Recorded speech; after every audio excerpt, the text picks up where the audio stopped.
Bonjour, shalom bien-aimés dans le Seigneur, bonjour fidèles téléspectateurs de Vert Pâturage. Nous sommes là, toujours dans notre tranche, le rendez-vous.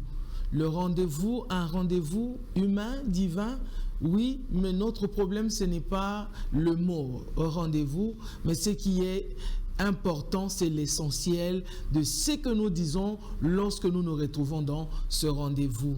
Aujourd'hui encore, nous sommes au rendez-vous. Comme je vous dis toujours, le rendez-vous, c'est pas seulement avec les gens avec qui je me retrouve sur le plateau, mais le rendez-vous, c'est aussi avec vous qui nous suivez à partir de vos maisons. Que Dieu vous bénisse d'être encore branchés sur Vert Pâturage et que Dieu vous bénisse de suivre cette tranche, cette émission, le rendez-vous. Nous commençons toujours avec une chanson qui nous met de bonne humeur, qui nous donne la gaieté, la joie, la paix dans nos cœurs. Donc nous allons d'abord suivre ce cantique, cette chanson que la régie va nous envoyer et nous allons nous retrouver après.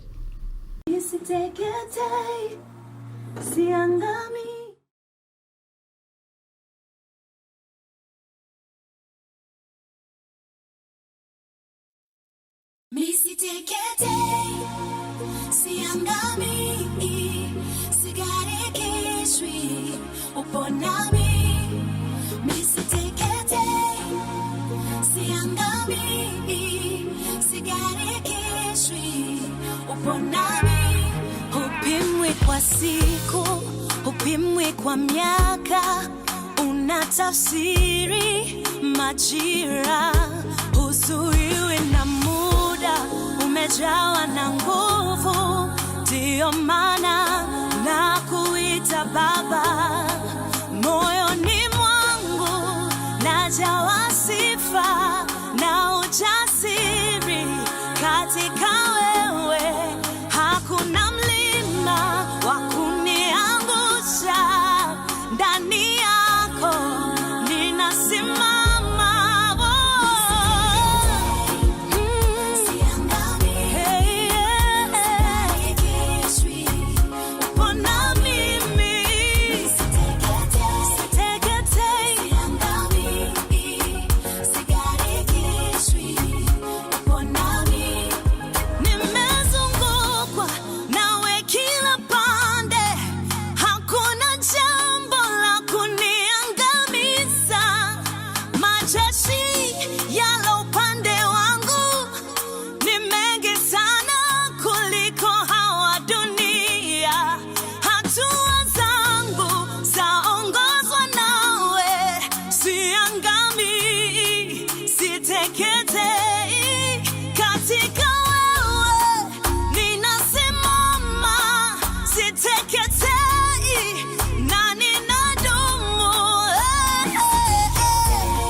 Que notre Dieu soit loué, que notre Dieu soit glorifié. Nous sommes enfants de Dieu, vous n'allez pas vous étonner. Nous écoutons parler de Jésus-Christ de temps en temps dans nos interventions parce que nous sommes enfants de Dieu, Christ est en nous. Eh bien, nous allons évoluer de la manière des enfants de Dieu en parlant de Jésus-Christ dans toutes nos conversations, dans tous les développements de ce moment de rendez-vous. J'aimerais que vous restiez branchés, que vous restiez sur vos sièges, que vous restiez connectés, vous qui nous suivez de partout dans le monde, parce qu'aujourd'hui encore, nous venons avec un thème très, très important. Aujourd'hui, nous parlons du confinement. Confinement, brisement ou endurcissement. Entre nous les enfants de Dieu, nous avons notre façon de parler, nous avons la façon dont nous nous comprenons, nous avons des choses que nous aimons, que nous n'aimons pas, les choses que nous devons faire et que nous ne devons pas faire. Mais le confinement est arrivé. Comment est-ce que le confinement est arrivé? Il y a eu une raison qui a fait que nous soyons confinés dans nos maisons. C'était quoi cette raison? C'est cette pandémie que nous appelons Covid-19 qui nous a tous enfermés dans nos maisons, qui a emmené la peur, qui a emmené la psychose, qui a emmené la tristesse au sein de nos familles. Mais nous, avec Jésus-Christ, nous avons prié, nous l'avons adoré, nous l'avons invoqué au point qu'il nous a rappelé « Je suis Jéhovah Rapha ». Et nous croyons que la maladie en nous n'a pas lieu, n'a pas raison d'être parce que Christ est notre guérison. Il nous a guéris par ses meurtrissures de toutes sortes de maladies. Mais seulement nous avons vécu un temps, nous avons vécu un moment, nous avons vécu une période que nous avons appelée confinement. Nous voulons comprendre aujourd'hui avec nos bien-aimés qui sont sur le plateau, c'est quoi le confinement. Alors je m'en vais demander à nos invités, demander à ceux qui sont avec nous sur ce plateau, devant vous, qui êtes au rendez-vous avec nous, de se présenter eux-mêmes. Je passe la parole au pasteur à ma droite. Si vous pouvez vous présenter aux téléspectateurs, à nos bien-aimés qui sont branchés sur Vert Pâturage. Merci beaucoup, pasteur Astrid, pour la parole. Moi, je me présente, le pasteur Benin Souka, pasteur responsable de l'église Ainsi dit l'Éternel sur Kasavubu.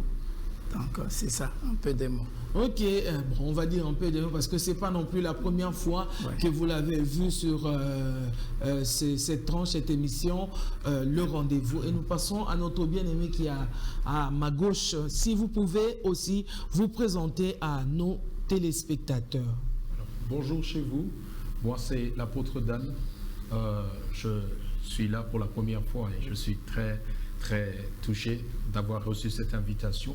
Alors c'est l'apôtre Dan de l'église La Rédemption où j'œuvre aux côtés de mon pasteur, le pasteur Astrid et le pasteur Jaco. L'église se situe à Télécom Bureau. Ok. Gloire soit rendue à notre Seigneur Jésus-Christ. Nous allons rapidement déjà d'entrée de jeu poser la question au pasteur Benin Souka de savoir c'est quoi confinement. Il y a même une maman à qui on a posé la question, c'est quoi le confinement? Confinement, confinement. Donc, la maman n'arrivait même pas à donner la définition parce que c'est la première fois de toute sa vie depuis qu'elle était née, elle n'a pas compris c'est quoi le confinement, pasteur. Merci beaucoup, pasteur Assed, pour la question. Donc, le mot confinement vient du verbe confiner. Confiner veut dire rassembler, veut dire réunir, regrouper.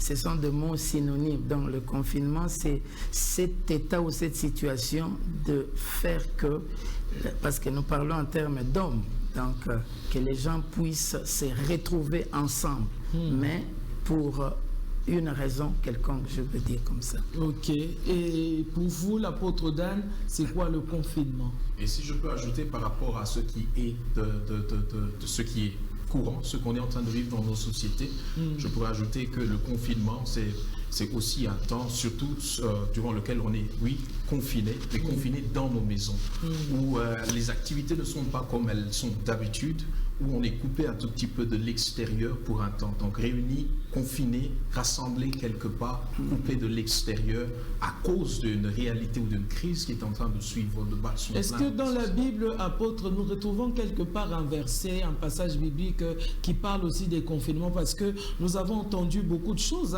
de la bouche des serviteurs de Dieu. Le confinement existe dans la Bible. Le peuple d'Israël était aussi confiné. Je ne sais pas si vous pouvez nous aider avec ceux qui nous suivent devant leurs petits écrans.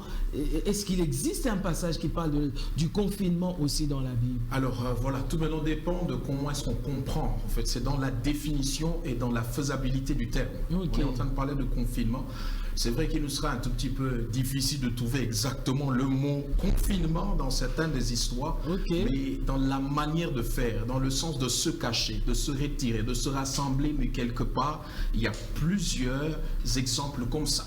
Il y a plusieurs exemples comme ça où Dieu demande à son peuple, où Dieu demande à ses enfants de se mettre à part, de se rassembler mais confinés, coupés de l'extérieur parce que quelque chose devait venir. Et dans la plupart des temps, je me suis rendu compte que dans la Bible, quand on parle de confinement ou bien quand cette action intervient, c'est toujours pour échapper à quelque chose. Quelque chose bat son plein à l'extérieur. Alors pour épargner le peuple, pour les mettre à part, qu'est-ce que Dieu fait? Il leur demande de se confiner, donc de se mettre ensemble mais se couper un peu de l'extérieur.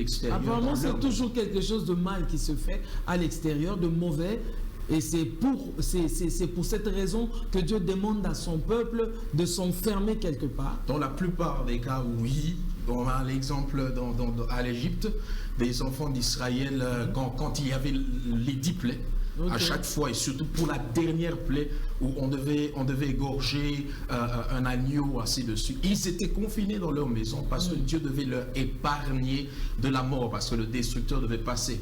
On a l'exemple aussi de Noé, bien avant l'Exode, bien avant le livre d'Exode, bien avant l'Égypte. Eux aussi, on va dire, c'était un type de confinement aussi. Ils devaient entrer dans l'arche, exactement, se confiner, se séparer de l'extérieur parce que quelque chose devait arriver, quelque chose devait frapper. Donc c'est un peu comme un moyen de préservation, préserver par rapport à quelque chose qui bat le plein à l'extérieur. Et c'est quoi la raison pour laquelle nous, ici au Congo, nous avons été confinés? Pasteur Béni. Bon, la raison pour laquelle nous, ici au Congo, nous avons été confinés, d'ailleurs, pas seulement nous au Congo, d'ailleurs chez nous au Congo, c'est venu après. C'est suite à cette pandémie Covid-19 qui a commencé en Chine et actuellement là, c'est répandu dans le monde entier et nous aussi, nous nous retrouvons dans le même ordre, si je peux le dire ainsi. Alors, si je peux rejoindre mon frère l'apôtre Dan, par rapport au confinement, souvent Dieu demandait à son peuple, comme il a dit, c'est une très bonne raison, parce qu'il y a un mal qui frappe de l'extérieur. Il a donné l'exemple que nous voyons de Noé en Égypte, quand il fallait que Dieu puisse frapper par les plaies. Mais aussi, il y a une raison importante que je vois toujours dans la Bible, dans Actes des Apôtres. Dieu demande à son peuple de se confiner quand il veut le préserver d'un malheur, mais aussi quand il veut préparer son peuple pour une mission quelconque. Donc là, nous le voyons dans Actes des Apôtres, par exemple, Jésus qui dira aux disciples de rester dans la chambre haute. Donc c'était aussi un confinement, mais pour les préparer à recevoir le Saint-Esprit pour accomplir leur mission. Et quand, par exemple, le peuple était en train de prier, à l'époque où Pierre était arrêté, c'était Pierre qui était arrêté. Quand le peuple s'est retrouvé, l'Église s'est retrouvée quelque part, ça aussi c'était un confinement. C'est une forme de confinement. Mais là, c'était une autre raison. C'était aussi une autre raison. C'était pas pour être épargnés eux, mais pour épargner ceux qui étaient... Épargner maintenant celui qui était emprisonné. Ok, gloire soit rendue à notre Seigneur. Bien-aimés dans le Seigneur, j'espère que vous êtes en train de suivre, vous êtes en train de suivre les définitions et ces raisons pour lesquelles le peuple de Dieu s'est retrouvé confiné. Et pour la raison qui a fait que ici au Congo, pour ne pas parler du monde entier, ici au Congo, nous avons été aussi, en fait, à notre manière, nous avons aussi été confinés. On nous a parlé de la commune de la Gombe qui devait être confinée, et comme c'est le centre-ville et aussi les établissements, les sociétés, beaucoup de choses se retrouvent là-bas au centre-ville, donc c'est carrément comme si tout Kinshasa a été confiné à cause de cela. Mais qu'est-ce qui a fait que nous soyons confinés? C'est cette pandémie de Covid-19 dont parle le monde entier. C'est à cause de cela que nous avons été confinés. Mais j'aimerais savoir une chose, Pasteur Béni. Cette pandémie dont nous parlons là, dont le monde entier parle, cette pandémie qui a touché tous les pays dans le monde, même les îles éloignées ont été touchées. Par rapport à vous, vous pensez que cela vient de Dieu? Cela vient des hommes ou cela vient du diable? Bon, je ne saurais pas dire avec exactitude, parce que sincèrement, quand il faut engager Dieu, il faut avoir une révélation. Okay. Il faut avoir une révélation. Personnellement, en toute humilité, je n'ai pas une révélation particulière. Okay. Mais tout ce que je sais, la Bible le dit, est-ce qu'un malheur peut-il arriver sans que l'Éternel ne le permette? Okay.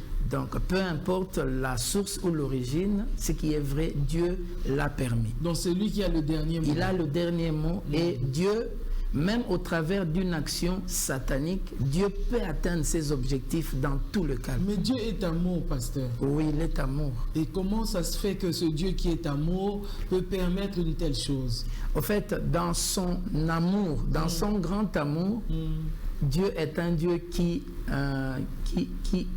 peut châtier. Okay. Qui peut châtier, qui peut donner des leçons, qui peut faire vraiment mal, mais pourvu que ceux qui lui appartiennent puissent comprendre quelque chose. Mais si la personne ne comprend pas, si la personne ne comprend pas, c'est vrai, Dieu est amour, comme on dit, qui aime bien, châtie bien. Ouais. Alors, s'il est en train de châtier, de vouloir donner une leçon, de vouloir ramener son enfant, comme la Bible le dit dans les psaumes, sa houlette et son bâton nous rassurent. Ces houlettes et les bâtons là sont frappés sur les brebis. Ouais. Mais qu'est-ce qu'il y a de bien en recevant le coup de bâton sur soi? Qu'est-ce qu'il y a de bien? Qu'est-ce que ça produit si la personne ne comprend pas? En fait, je ne peux pas corriger Dieu dans sa manière de faire les choses. Mais ce qui est vrai, nous le voyons dans la Bible, les dieux amour bon, dans son grand amour, châtié. Okay. Pour des raisons que lui seul sait pourquoi il passe par certaines voies pour enseigner son peuple. Jésus a dit une chose, ce qui est très important. Jésus a dit, mes brebis sont celles-là qui entendent ma voix. Donc on suppose que quand on est brebis du Seigneur, on aura la possibilité, on aura toujours cette possibilité d'entendre sa voix. Okay. Moi je pense qu'avec les enfants de Dieu, bien évidemment, c'est plus un problème d'incrédulité qu'un problème de compréhension d'abord. Donc quand on est enfant de Dieu, on entend, on est supposé entendre la voix de Dieu. Maintenant, en ce qui concerne la décision revient au peuple. Et si cela ne vient pas de Dieu, comme vous dites, mais parce que vous n'avez pas une révélation, vous ne voulez pas vous donner une prétention de dire devant tout le monde aujourd'hui que voilà, cela vient de Dieu. Voilà. Alors, si cela ne vient pas de Dieu, supposément, qu'est-ce que nous pouvons dire aujourd'hui à ceux qui nous suivent? Selon vous, pasteur, ça vient de l'homme? Ça vient du diable? Et c'est pour quelle raison? Bon. Déjà, si ça vient du diable, le diable, dans sa grande mission, la Bible nous révèle 3 aspects. Il vient que pour voler, égorger et détruire. Donc, le diable ne vise rien de bon. C'est pour la destruction. Quand ça vient de l'homme, l'homme peut avoir plusieurs raisons pour lesquelles il fait une action.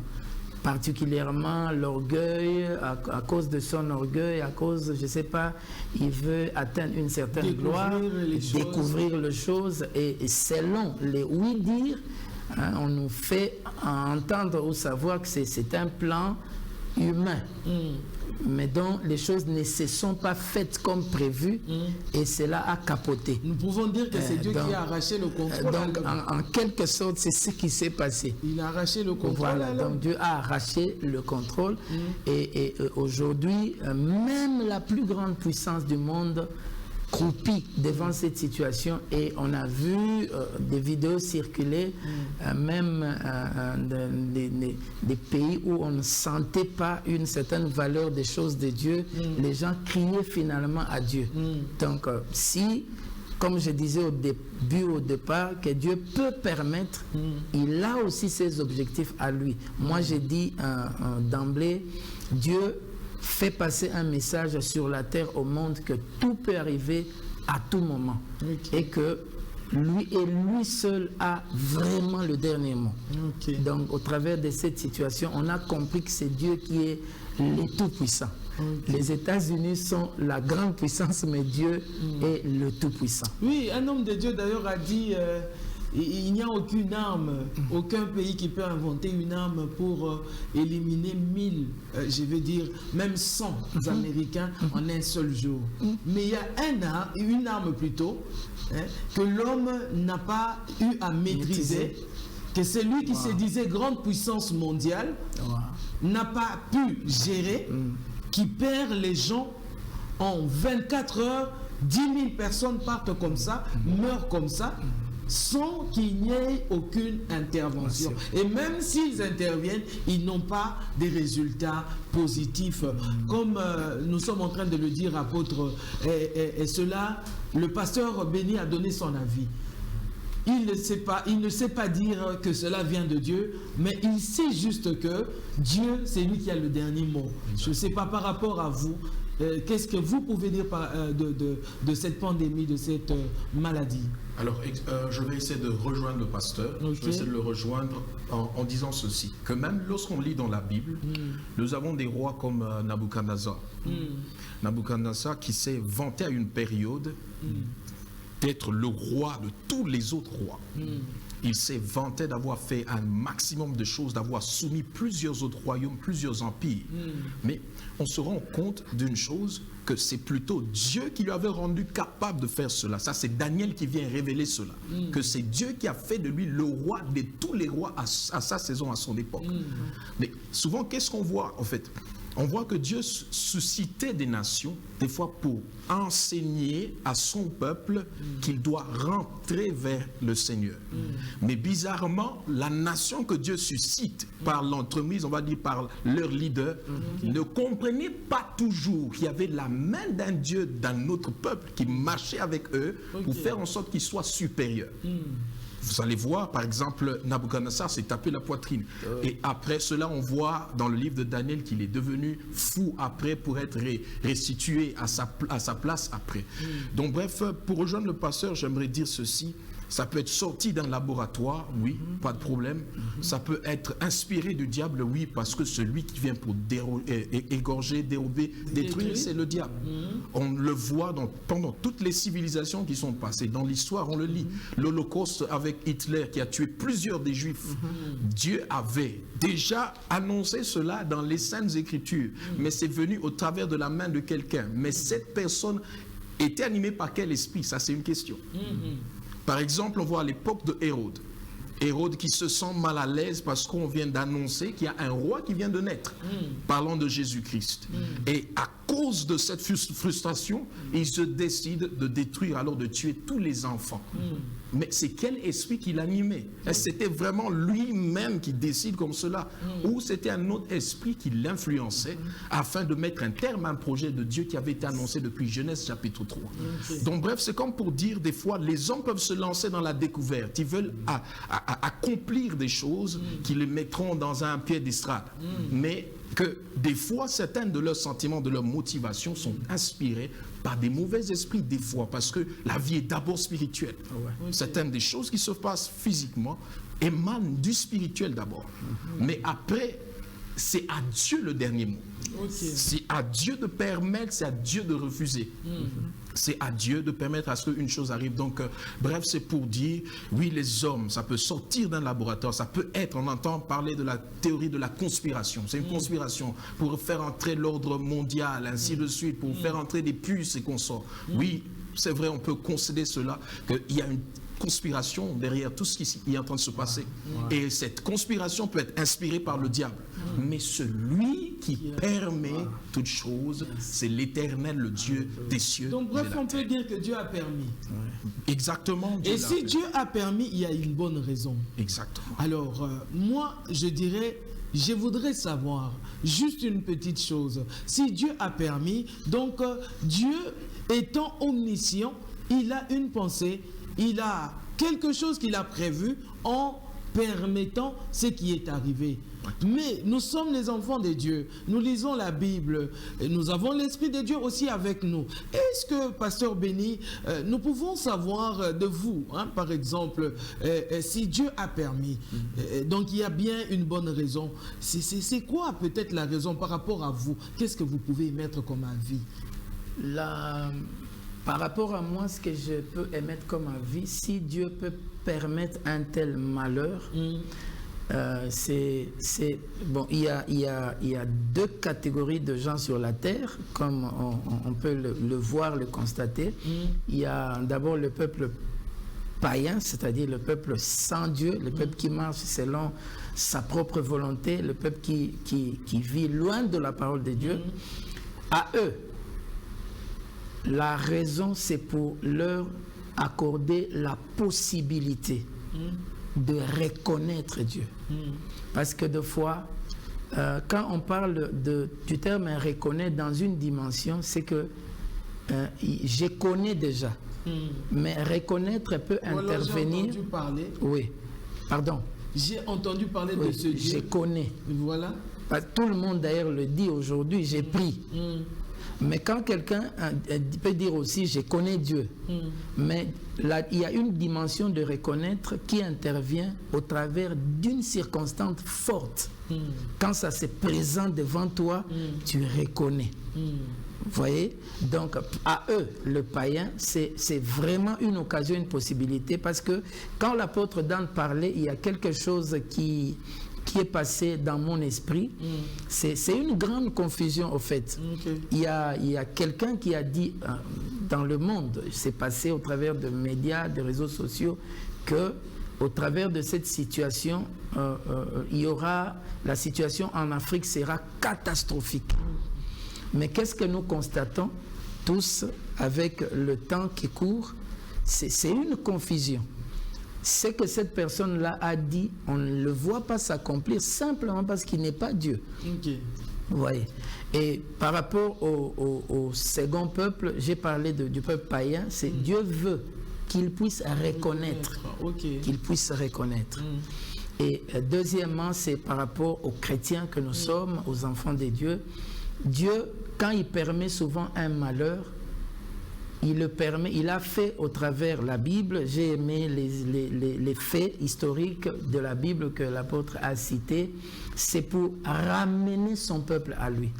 Ça veut dire que la marche avec Dieu, dans la marche avec Dieu, il peut se faire que le peuple entre dans une distraction quelconque.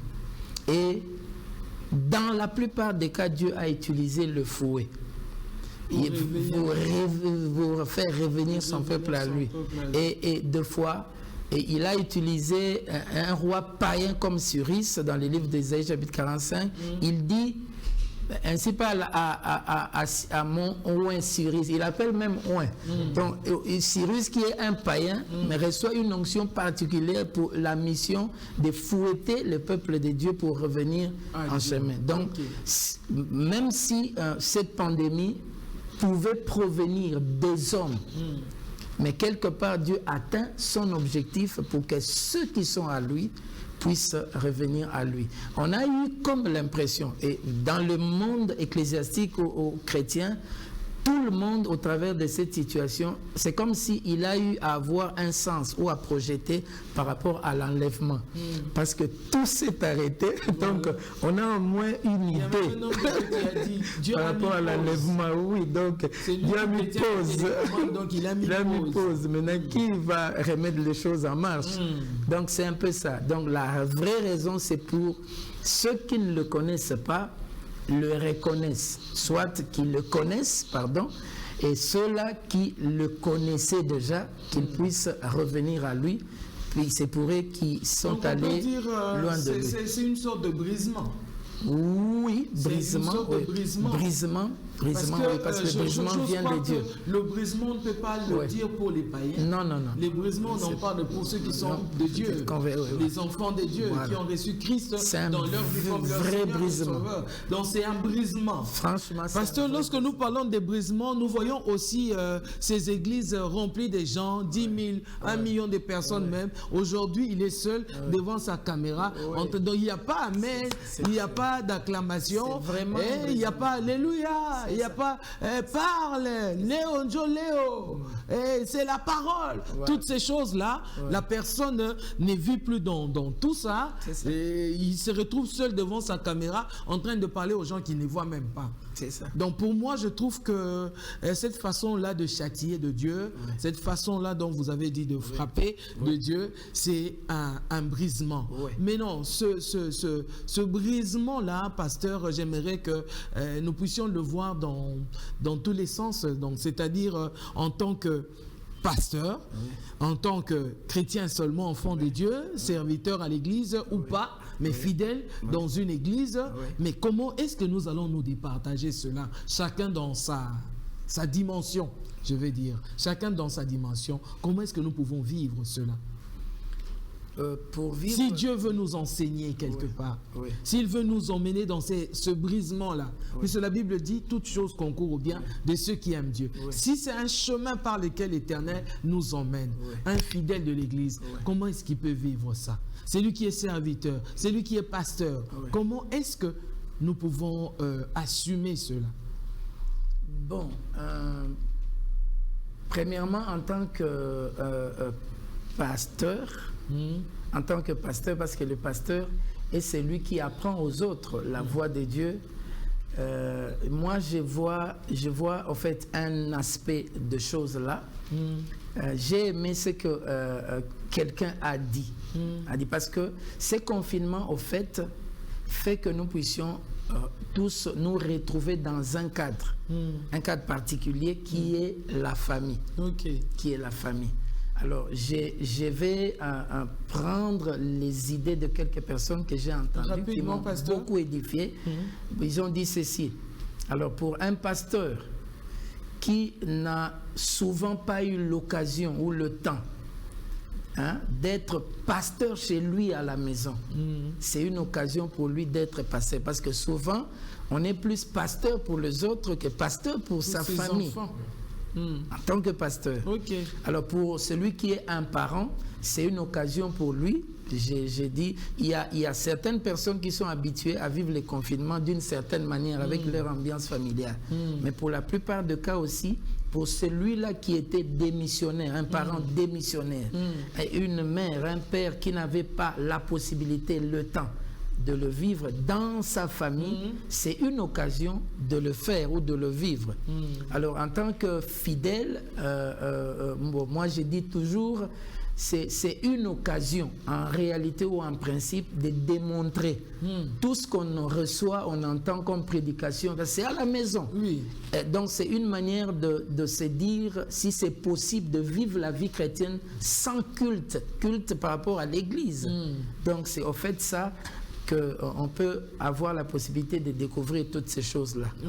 Donc, c'est un peu de vous, l'apôtre, je ne sais pas dans quelle mesure pouvez-vous aider les gens qui sont dans leur maison. Je suis fidèle dans telle église, je suis pasteur, je suis frère. À cause des offrandes, je n'ai plus des offrandes, je ne reçois plus de dîmes. Ça aussi, c'est un brisement pour certains serviteurs de Dieu. Comment payer les loyers de l'église? Comment payer les travailleurs qui mettent la propriété, par exemple, à l'église, ainsi de suite?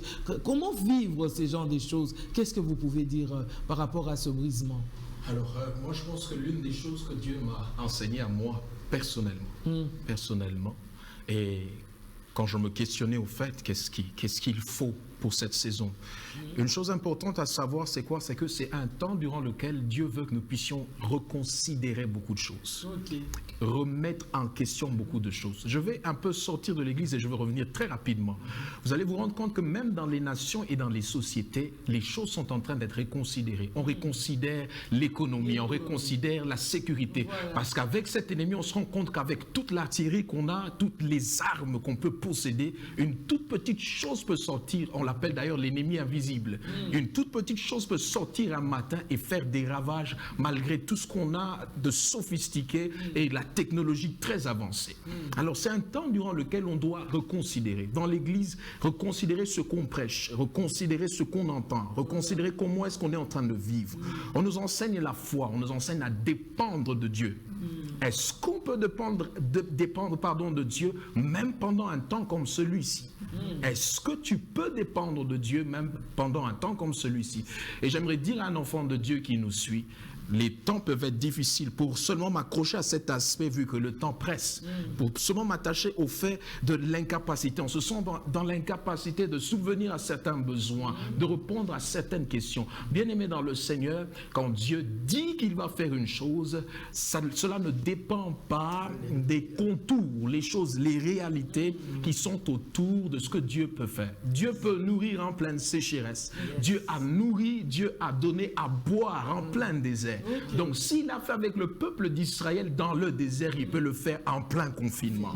Donc c'est juste pour dire à un pasteur, Dieu peut nourrir et subvenir à tous les besoins indépendamment du confinement. Pour dire à un père de famille, à une mère de famille, que Dieu est au contrôle et il peut prendre soin de toutes ces choses-là. Rappelle-toi de ce qu'on t'a enseigné sur la foi. Crois en Dieu. Maintenant là, notre foi est mise en test, en épreuve. C'est une épreuve de notre foi. Donc on doit démontrer maintenant, je dirais que c'est une grâce que Dieu nous accorde. Une communion personnelle avec son Exactement, démontrer notre foi, cette foi qui va au-delà des quatre murs de l'église. Ok, bien-aimés dans le Seigneur, chers téléspectateurs, vraiment, et c'est un sujet aussi vaste. Nous n'avons que des sujets vastes qui nous demandent beaucoup de temps.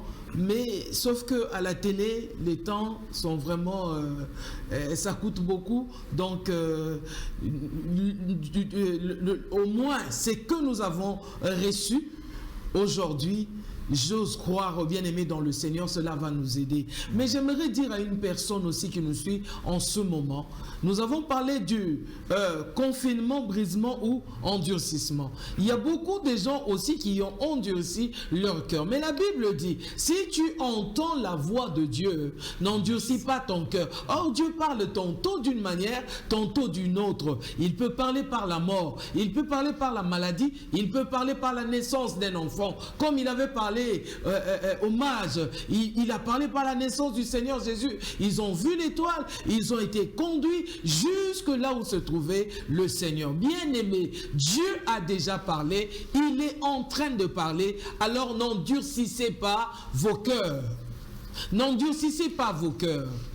Laissez-moi vous dire que ce temps de brisement, ce temps que Dieu a permis que cette maladie puisse arriver, c'est pour reconsidérer les choses comme l'apôtre vient de le dire, c'est pour te remettre toi-même en question, c'est pour faire ta mise à jour, hein, toi qui aimes l'informatique, c'est pour faire ta mise à jour, revoir les choses, essayer de savoir qu'est-ce qui fait que ma machine puisse planter, la machine de ma vie puisse bloquer. Pourquoi il y a cette pause-là?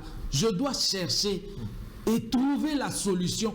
On ne cherche pas seulement pour se faire plaisir à soi-même, mais pour donner la solution au monde entier. Bien-aimés dans le Seigneur, il est grand temps que nous, enfants de Dieu, puissions comprendre que lorsque Dieu parle, nous sommes appelés à écouter, à mettre la parole de Dieu en pratique.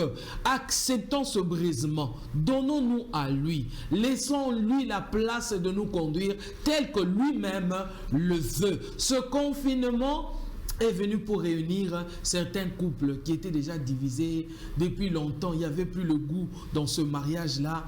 Les enfants étaient éparpillés, chacun dans son coin. Mais aujourd'hui, Dieu a permis que nous puissions nous retrouver. Nous avons des cultes au sein de famille. Profitons de ce temps. Prions ensemble en famille. Profitons de ce temps. Parlons de Jésus-Christ à nos enfants. Profitons de ce temps. Réunifions-nous, nous qui étions divisés, séparés. Prions le Saint-Esprit qui peut nous aider à rétablir l'unité au sein de nos familles. Donc recevez cette parole comme une bénédiction au sein de vos familles. Et voici, nous sommes arrivés à la fin. Dieu nous donnera le moyen. Nous allons continuer avec ce même thème la prochaine fois. Nous allons continuer avec ce même thème la prochaine fois avec les mêmes invités parce que je sens que nous avions encore beaucoup à dire, mais nous n'avons pas pu tout dire. Nous allons revenir pour continuer sur ce point. Nous n'avons pas dit que c'était Dieu, nous n'avons pas dit que ce sont les hommes, nous n'avons pas dit que c'est le diable, mais nous avons constaté qu'il y a un qui a le dernier mot sur toute la terre entière et c'est le créateur de toutes choses. C'est entre ses mains que nous remettons tout cela. Alors soyez bénis dans vos maisons. Je disais, il y a un numéro qui va être affiché au bas de vos écrans. Écrivez vos suggestions, écrivez-nous ce qui est arrivé lorsque vous avez suivi la parole. Qu'est-ce que cela a fait au sein de vos vies? Nous allons attendre cela. Que Dieu vous bénisse abondamment. À nous revoir au prochain rendez-vous sur la même chaîne, Vers Pâturage, sur la même émission, le rendez-vous. Nous allons nous revoir prochainement. Shalom, shalom chez vous. Que Dieu vous bénisse abondamment.